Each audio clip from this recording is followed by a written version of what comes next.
Hello বন্ধুরা, আসসালামু আলাইকুম। আপনারা সবাই কেমন আছেন? আশা করি ভালো আছেন। তো আজকে ভাই বোনের আবদারে ঘরেই তাদেরকে ফিশ ফ্রাই বানিয়ে খাওয়ালাম। আমি জীবনের প্রথমে ফিশ ফ্রাই বানিয়েছি। আশা করি আপনাদের কাছে ভালো লাগবে। সবাই কমেন্টে জানাবেন কেমন হয়েছে। তো আমি প্রথমে মাছ, এখানে আমি সরপুঁটি মাছ নিয়েছি। আপনারা চাইলে যে কোনো মাছ নিতে পারেন। সবচেয়ে বেশি ভালো হয় তেলাপিয়া মাছ দিয়ে। তো আমার ঘরে যেহেতু তেলাপিয়া মাছ ছিল না, সরপুঁটি মাছ ছিল। এটা টাটকা মাছ, দুপুরবেলায় নিয়েছি আর রাতেই এটা বারবিকিউ করছি, মানে ফিশ ফ্রাই করে নিব। তো এদিকে আমার বোন আগেই মাছটা কেটে সুন্দর করে ধুয়ে রেখেছিল।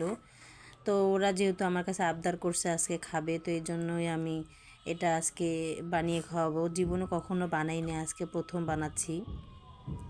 তো আমার মেয়ে যেহেতু কান্নাকাটি করে বারবার ওকে ধরতে হয়, তো আমার বোনকেই বললাম যে আমি নাহলে ভিডিও করি, আর তুই হচ্ছে এগুলো সব কিছু নিয়ে মেরিনেট করে রাখ।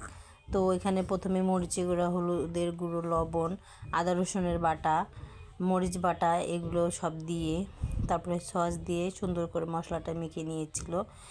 আর এখানে আমি আচারের তেলও দিয়েছি, কারণ আচারের তেলটা দিলে একটু খেতে বেশি ভালো লাগে।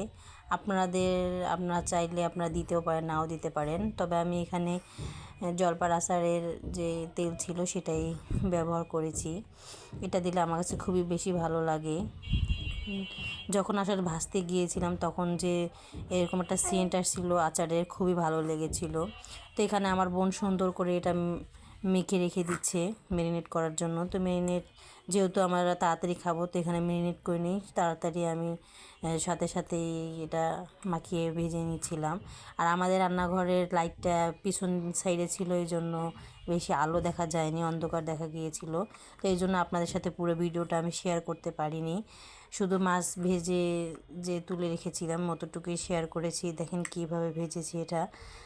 যেহেতু আমি প্রথম বানিয়েছি, তো অতটা বেশি বুঝতে পারিনি, মশলা সহ ভাজতে গিয়েছিলাম। তো দেখেন প্রথম মাছটা পুড়ে গিয়েছে আর পরের মাছটা সুন্দর করে ভাজা হয়েছে।